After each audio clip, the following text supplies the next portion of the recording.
գործող վարչախումբը նոր տերմինոլոգիա որդեգրել Հայաստանի դեմ մղվող հիբրիդային արշավ, հիբրիդային պատերազմ եւ այլն, եւ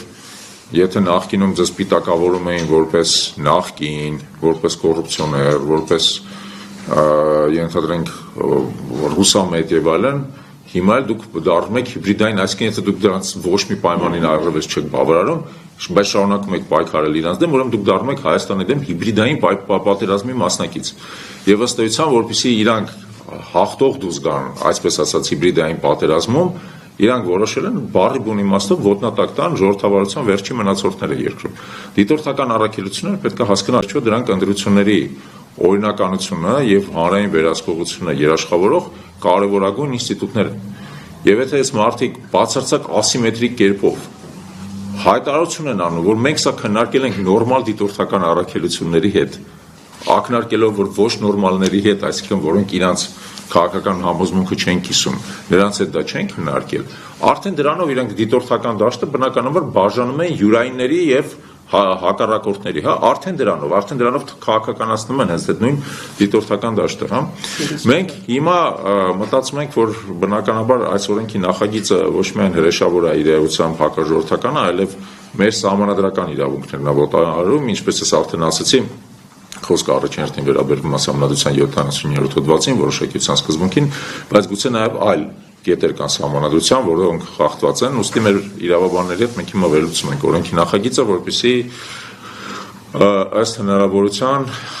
բողոքարկենք այն Սահմանադրական դատարանում։ Իհարկե մենք բողոքարկող սուբյեկտ չենք, ինչպես հասկանում եք, բայց կան բողոքարկող սուբյեկտներ, ինչպիսին է օրինակ Մարդու իրավունքների պաշտպանը, Ազգային ժողովի պատգամավորների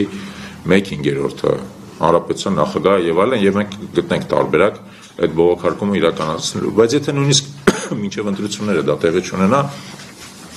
մենք համոզված ենք, որ մենք ձև կգտնենք մեր քաղաքացիների քվեն պաշտպանելու։ Եվ ավելին, այս գործող վարչախմբին ուզում ենք հասենք հետեւյալը, եթե դուք փորձեք մեր քաղաքացիների քվեն գողանաք, դա ձեր մոտ չի ստացվելու միևնույնն է։ Մենք հետամուտ ենք լինելու նրան, որ մեր երկրում ընտրություններով հնարավոր լինի իշխանափոխություն իրականացնել, որպեսզի դուք վերջին ինստիտուտը, որը մնացել է, ընտրությունների ինստիտուտը, դա ըստ էության չչեղարկեք ձեր կողմից ընդունված հրեշավոր օրենքներով, օրենքների նախագծերով եւ դրանով ընձեռնվող վարչական հնարավորություններով։ Մենք բոլորս միասին, նաեւ դուք հարգելի գործընկերներ եւ հավերհարգելի ուղդիրներ, պետք է շահագրգռված լինենք նրանով, որպեսզի մեր երկրում ընտրությունների միջոցով հնարավոր լինի իշխանություն ձևավորել եւ մասնապես նաեւ նախկին իշխանությունը փոխել։ Ուստի կարևորագույն ինստիտուտն է, որը դեռևս կա Հայաստանում, իդեպ ես հիշեցնեմ, որ տեղական ինքնակառավարման մարմինների մակարդակով բազմիցս այդ ինստիտուտը չարաշահվել։ Բազմաթիվ ընտրված տեղական ինքնակառավարման ավականու անդամներ եւ համայնքապետեր այս վարչախմբի կողմից ռեպրեսիաների են ենթարկվել։ Մենք դա ենք հիշում, բայց մենք չպետք է թույլ տանք, որպեսզի այս վարչախմբը վերջի, այսպես ասած, բաստիոնը հնարավոր համապետական ընտրությունները իր գործունեությամբ այլասեռի եւ դարձնի դրանք բացարձակ անիմաստ։